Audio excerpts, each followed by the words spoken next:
हमारे लिए गंगा जल लेकर, उस गंगा जल को, विश्वास देखिए, उस गंगा जल को अपनी बाल्टी में डालते हैं, उससे स्नान करते हैं और गंगा मैया के लिए उनका स्नान है।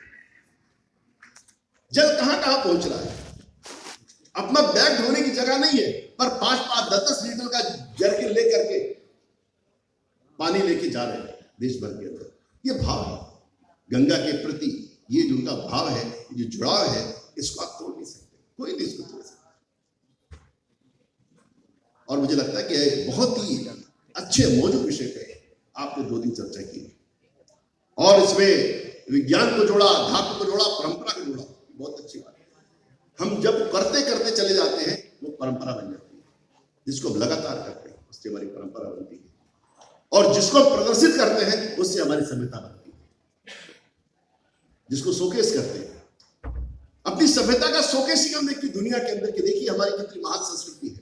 भारत को एक स्थान पर देखना है, आप आइए, कुंभ में आइए, आप बनारस आइए, आप अयोध्या आइए, आप काशी आइए, आपको हिंदुस्तान दिखेगा। हिंदुस्तान का दिल आपको देखना है, कितना पाक दिल, कितना खूबसूरत दिल है। आप इन स्थानों पर आकर के देखिए, और आपने देखा कि दुनिया भर के लोग आ रहे हैं, दुनिया भर से लोग आ रहे हैं, देखने के लिए आ रहे हैं कि हिंदुस्तान क्या है, वो जादू क्या है हिंदुस्तान का, जिसके नाते लोग खींचे चले आ रहे हैं। और मुझे लगता है कि कोई भी चीज बहुत लंबे समय तक टिक नहीं सकती अगर वो झूठ पर टिकी हो। ध्यान रखिए, अगर ये परंपरा चल रही है, इसमें जरूर कहीं ना कहीं विज्ञान का अंश है, कुछ तो प्राप्ति हो रही है, कुछ ना कुछ आपको ऐसा मिलता है जो अन्य स्थानों पर नहीं मिलता। नहीं तो हम मिनरल वाटर से नहा लेते, हमें जरूरत क्या गंगा में जाने की, पर नहीं, गंगा जल का एक महत्व, गंगा की परंपरा है, और भागीरथ इसको अगर लेकर आए हैं धरती पर तो अनावश्यक लेकर नहीं आए, इसके साथ एक पूरी परंपरा, एक पूरी संस्कृति जुड़ी हुई है। गंगा जल के औषधीय महत्व जुड़े हुए, तीर्थाटन के महत्व जुड़े हुए, इस बहाने हम कितनी सारी चीजों को स्पर्श करते हैं, हम उदार हो जाते हैं, अपने देश को जानते हैं, अपनी नदियों को जानते हैं, नदियों के प्रति मन में सम्मान भाव आता है, और प्रकृति के साथ हमारा रिश्ता पैदा होता है। जब आप डायलॉग टू नेचर की बात करते हैं, जब प्रकृति से संवाद की बात करते हैं, ये विज्ञान की बात है। आपका पेड़ पौधों से, आपका अपने पहाड़ों से, आपका अपनी नदियों से, आपका अपने गांवों से, आपका अपनी प्रकृति से जब रिश्ता जुड़ता है, आप ज्यादा मनुष्य होते हैं, आप ज्यादा इंसान होते हैं। आप देखिए, खूब सारी मेहनत करने के बाद, खूब सारी कमाई करने के बाद आप कहां जाना चाहते हैं? आप चाहते हैं थोड़े दिन में पहाड़ों पर रह के, 10 दिन पहाड़ों पर रह के, 10 दिन में किसी नदी के किनारे रह के आऊं, 1 घंटे में गंगा के किनारे बैठूं और गंगा से बात करूं। नदी हमसे बात करती है, पता है आपको, नदी हमसे बात करती है, हमारे पहाड़ हमसे बात करते हैं, हमारे खेत हमसे बात करते हैं। मैं बहुत थक गया हूं, मैं बहुत पजल्ड हो गया हूं, मैं अपने गांव जाना चाहता हूं, 10 दिन गांव हो गया, आप रिचार्ज हो जाते हैं। ये जो रिचार्ज है, ये जो रिचार्ज होना है, यही आध्यात्म है, यही आध्यात्म। माटी आपको रिचार्ज कर देती है, आपकी जमीन आपको रिचार्ज कर देती है, आपके रिश्ते आपको रिचार्ज कर देते हैं, क्योंकि उस पूरे वातावरण ने आपका निर्माण किया है, उस हवा ने, उस पानी ने, उस सबसे मिलकर के आपकी ये बॉडी बनी है, आपका शरीर बना है, जिसको हम पंचभूत कहते हैं, उससे बना। इसलिए जब उस आबो हवा में आप होते हैं तो आप रिचार्ज हो जाते हैं, और फिर मुंबई में जाकर के, कलकत्ते में जाकर के, सब जगहों पे जाकर के आप परिश्रम करते हैं, आपको फिर थोड़े समय के लिए आपको प्राणवायु मिल जाती है, और फिर आप कठिन यात्राएं करते अपने गांव को लौटते हैं, फिर से रिचार्ज होने के लिए अगले किसी त्योहार। और मुझे लगता है ये जो रिचार्ज होने की परंपरा है, इससे जब तक हम जुड़े रहेंगे, जब तक हम अपनी जड़ों से, अपने गांव से, अपने परिवेश से, अपने पर्यावरण से जुड़े रहेंगे, मुझे लगता है हम कभी थकान का अनुभव नहीं करेंगे। अगर आपको लगातार दौड़ते रहना है तो आप अपनी जमीन पे खड़े रहेंगे। हवा में आप नहीं उड़ सकते, टिकट भी बहुत महंगी हो गई कुंभ में इस समय। भोपाल से इलाहाबाद की टिकट 32,000 की हो गई। आपदा में अवसर सभी खोजते हैं, एविएशन कंपनियों ने भी खोजा, 32,000 की टिकट सर, 32,000 की टिकट। हमने कहा AC 3rd का टिकट लीजिए और जनता के साथ यात्रा कीजिए। तो ये चीजें हैं, क्योंकि हमें रिचार्ज होना है। मैं आपको बताऊं कि हम तो रिचार्ज हो ही रहे। मेरे परिवार में सबसे जो छोटी सदस्य हैं वो 5वीं पढ़ती है, हमारी बिटिया विनय भैया। मैंने उनसे कहा कि बेटा मत जाइए, बहुत कष्ट है। और जो कहानी आ रही है टेलीविजन पे बड़ी डराने वाली, बुरे नहीं पापा हमको जाएंगे। वो गई भी, उन्होंने अपनी सीट भी किसी के साथ शेयर की, एक लड़की को बेचारी दबल कुचल रही थी, उसके साथ अपनी सीट भी शेयर की, और वहां जाकर उन्होंने 25 डुबकी मारी। पूरे घर के लोगों का नाम लिया, जो बस्ती में थे, जो जहाज भी थे, जो नहीं पहुंचे, उन सबके नाम पे डुबकी लगाई, अपना वीडियो बनवाया, सबको भेजा कि हमने सबके नाम की डुबकी लगाई है। अब मैंने तो नहीं कहा उनसे, मैंने तो कहा कि रुकिए मत जाइए। मैंने तो कहा मतलब जो कहते घर से प्रेरणा मिली, कोई प्रेरणा नहीं मिली। घर से तो यही प्रेरणा मिली कि मत जाइए, माता पिता ने कहा मत जाइए, यही रह जाइए, और हम होके आते हैं। पर नहीं, आप सोचिए अगर 5वीं में पढ़ने वाले बच्चे किए हुए बुजुर्गों को कि भैया एक बार गंगा नहवा दो, एक बार गंगा नहवा दो, ऐसा माता जी कहते एक बार। ये जो भाव है, ये भाव बहुत गहरी सांस्कृतिक परंपरा बचता है, बहुत गहरी, बहुत गहरा भारतीय अवचेतन में ये चीज छिपी हुई है कि मुझे एक बार गंगा से, इसको आप मिटा नहीं सकते। और इसीलिए एक बात मैंने लिखा कि कुछ बात एक हस्ती मिट्टी में कुछ तो है। दुनिया की समस्त संस्कृतियां जो बड़ी अपने पर गर्व किया करती थी, उनका अता पता नहीं कहां है, पर भारत आज भी खड़ा है। क्योंकि भारत एक साथ नया भी है, भारत पुराना भी। आप ये नहीं कह सकते भारत पुराना है। भारत जेट पे भी चल रहा है, भारत बैलगाड़ी पे भी चल रहा है, भारत जंगलों में भी धड़क रहा है, भारत महानगरों में भी धड़क रहा है, भारत अमेरिका में भी धड़क रहा है, भारत ब्रिटेन में भी धड़क रहा है। अभी अमेरिका में तो बहुत सारे लोग बड़े पोर्टफोलियो बैठे ही, ब्रिटेन में तो सबसे बड़े शासक ही हमारे देश के दामाद हो गए, ऋषि सुनक जी। उनका नाम ही ऋषि है, कोई कह ही नहीं सकता कि ऋषि कोई विदेश पैदा हो सकता है। तो एक बहुत सुंदर दुनिया बन रही है, एक अच्छा भारत बन रहा है, और एक आकांक्षावान भारत बन रहा है। ये रोने वाला भारत नहीं है। एक जमाने में हम सुनते थे, लोग रोते रहते थे, कुछ नहीं हो सकता, कुछ नहीं हो सकता। आज डायरेक्ट टू विलेज की बात हो रही है, लोग गांव में जा रहे हैं। अभी जो हमारे माननीय कुलपति बने श्री विजय विनय जी, वो बहुत बड़े पत्रकार रहे। उन्होंने बैक टू विलेज के कंसेप्ट पर काम किया, रिवर्स माइग्रेशन किया, और अपने गांव में उनकी काफी जमीन थी, उन्होंने अमरूद की खेती प्रारंभ की 2 साल पहले। अमरूद की खेती पहले की, कुलपति अभी बने 10 दिन पहले। और जो ये बड़ा वाला अमरूद आ रहा है, जिसमें कुछ लोगों को स्वाद नहीं आता, उसका उन्होंने काम किया। इस तरह की भी कहानियां हो रही हैं। लोग गांव की तरफ लौट रहे हैं, लोग अपनी जड़ों की तरफ लौट रहे हैं, और मैं इसे विचारों की घर वापसी कहता हूं। ये विचारों घर वापसी है। गांव हमें डरा नहीं रहा है, अब हमारा घर हमें डरा नहीं रहा है, हम घर वापस आना चाहते हैं। और इसलिए जब आप घर की तरफ लौटते हैं तो आप खाली नहीं होते, ये ध्यान रखिए। घर मकान नहीं होता, घर अपनों से बनता है। और जब आप घर आते हैं तो कुछ पाते हैं। और मुझे लगता है कि इतने सुंदर जो आयोजन हो रहे हैं, आप कल्पना कर सकते थे 10, 15, 20 साल पहले इन विषयों में ऐसे विश्वविद्यालय में सेमिनार होंगे। मैं विश्वविद्यालय के प्रबंधन को बधाई देना चाहता हूं, यहाँ के जो साइंसदान हैं उनको बधाई देना चाहता हूं कि ऐसे विषयों पर संवाद कर रहे हैं, परंपरा के साथ शिक्षा को जोड़ने का प्रयास कर रहे हैं, भारतीय ज्ञान परंपरा के साथ। क्योंकि पहले तो भारत को जानो, ये सारा साइंस, ये सारा टेक्नोलॉजी, ये सारा कुछ किसके लिए है? ये अंततः तो लोगों के लिए, इस समाज के लिए है। और समाज के सपने, समाज की आकांक्षाएं, इनको पूरा करने का काम भी हम सब करेंगे। हम सभी इन समाज के सपनों में रंग भरेंगे, भारत के सपनों में रंग भरेंगे।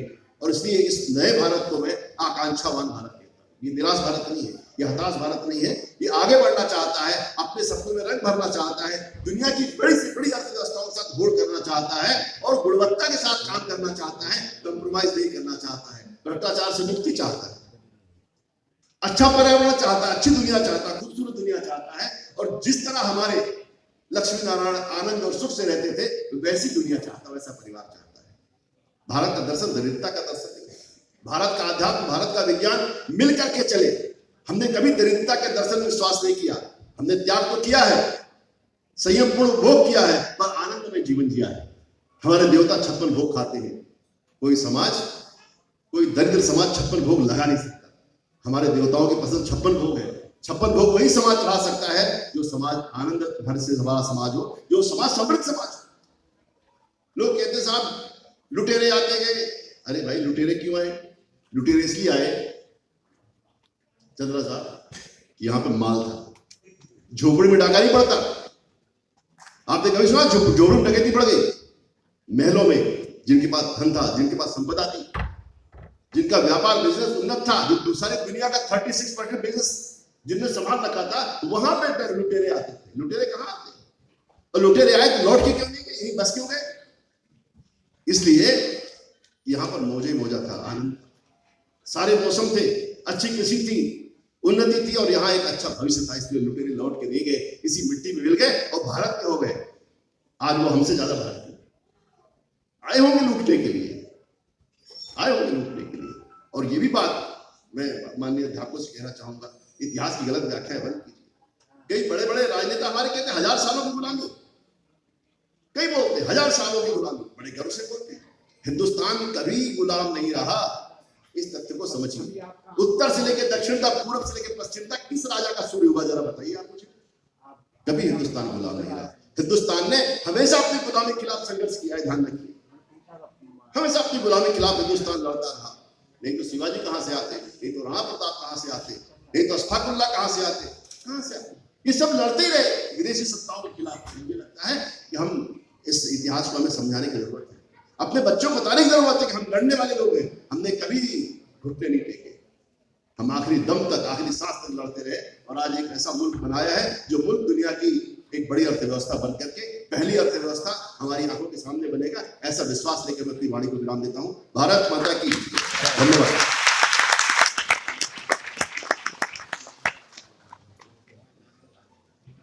Thank you so much, sir.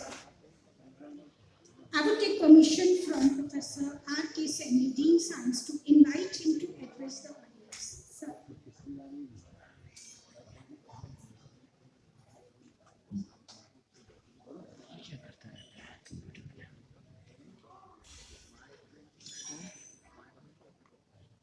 आज के इस समापन कार्यक्रम में उपस्थित हुए हमारे मध्य इस सभागार में प्रोफेसर संजय द्विवेदी जी, हमारे रजिस्ट्रार साहब श्री विनय कुमार सिंह जी, आयोजन मंडल के प्रमुख डॉक्टर प्रकाश चंद्रा जी, डॉक्टर गौरी खानोलकर जी, इस सभागार में उपस्थित सभी सम्मानित शिक्षकगण, रिसर्च करने वाले रिसर्च स्कॉलर्स और प्यारे विद्यार्थी। 2 दिन का जो ये कार्यक्रम आयोजित किया गया, science, spirituality and tradition Mahakumbh 2025, इसमें विभिन्न वक्ताओं ने अपने अपने विचारों से सभी श्रोताओं को काफ़ी अभिभूत किया है। बहुत सारी जानकारियाँ हमको जो नहीं थी वो हमको मिली है। जिन वक्ताओं ने यहाँ पे अपने अपने विचार रखे हैं, उन वक्ताओं की जो मुझे लगता है पत्र हैं, वो एक ISBN की जो प्रोसीडिंग आएगी उसमें प्रकाशित भी होंगे। जैसा कि आपने अभी सुना प्रोफेसर द्विवेदी जी, वो बता रहे थे कि तर्क नहीं करना चाहिए। क्योंकि मैं साइंस का विद्यार्थी हूँ और स्पेशल गणित का, तो मैं आपको बता दूं कि तर्क शक्ति तो ऐसी चीज़ है जो आज मैथमेटिक्स में सबसे बड़ा स्थान रखती है और संसार की ऐसी कोई एप्लीकेशन नहीं है जो तर्क शक्ति से नहीं चलती। तो हम अपने ट्रेडिशन, अपने संस्कार, जो लोग तर्क रखते हैं, उनको सोचना चाहिए कि साइंस उसके बगैर चल ही नहीं सकती। ये ट्रेडिशन शुरू हुआ था 1965 में, जिसका नाम था फजी सेट। और फजी सेट एक अंधेरा, वेगनेस, जिसको हम अध्यात्म से जोड़ सकते हैं। सोच सकते हैं कि कैसे हनुमान जी ने जो है पर्वत को अपनी उंगली पर उठाया। सोच सकते हैं कि कैसे जो है जो सबरी के बेर हैं वो झूठे किसकी अंदर पर जाके गिरे होंगे। सब कुछ सोच में चलता है। और फजी सेट के बाद उसका मॉडिफिकेशन हुआ फजी लॉजिक। इसका एक छोटा सा एग्जाम्पल दे रहा हूँ मैं। लॉजिक क्या है? जैसे सपोज करिए कि सर्दी का मौसम है और 5 व्यक्ति नहाने के लिए तैयार हैं और हमने पानी को एक ड्रम में गर्म किया, और यदि गर्म पानी को हमने टेम्परेचर कुछ भी रखा हो, सपोज करिए 30 डिग्री हमने रखा, तो हम देखते हैं कि it not be possible that all the 5 candidate will say that the water is warm, water is cool, water is too warm. क्यों? क्योंकि हर एक की बॉडी उसको अपने हिसाब से एब्जॉर्ब करती है। किसी को पानी ठंडा लगेगा, किसी को पानी गर्म लगेगा। तो जो अध्यात्म को मानते हैं उनकी अपनी सोच हो सकती है, जो अध्यात्म को नहीं मानते, संस्कारों को नहीं मानते, उनकी अपनी सोच हो सकती है। लेकिन आगे चल के यही फजी लॉजिक में बदला, और आज शायद ऐसी कोई एप्लीकेशन नहीं है, चाहे हम साइंस की कोई सी फील्ड ले लें, एनवायरनमेंट साइंस ले लें, एग्रीकल्चर साइंस ले लें, इंश्योरेंस साइंस, कोई सी भी साइंस लें, जिस भी टेक्नोलॉजी में, जो मेरे साइंस के यहाँ पे बैठे हैं, जियोलॉजी के प्रोफेसर भी हैं, फार्मेसी में, वो सब फजी सेट थ्योरी और फजी लॉजिक पे ही काम करते हैं। तो लॉजिकली कुछ भी ऐसा नहीं है, कोई असंभव है। तो हमारे जो महापुरुषों ने हमें बताया, दिया, और इस महाकुंभ में हमें दिखा भी है, तो लॉजिकली कितना फिट होगा, कितना नहीं होगा, ये आप लोग सब जाके इसकी एप्लीकेशन के बारे में चर्चा कर सकते हैं। और मुझे उम्मीद है कि साइंस के इस ट्रेडिशन को, जिसमें हमने महाकुंभ में इतने करीब 66 करोड़ लोगों ने जो डुबकी लगाई है, उसके बारे में भी अपने अपने विचारों से अपने अपने पेपर को तैयार करेंगे, और आने वाले समय में उसको कहीं ना कहीं अच्छे इम्पैक्ट फैक्टर के किसी चैनल में पब्लिश करेंगे। मेरी आयोजन मंडल को और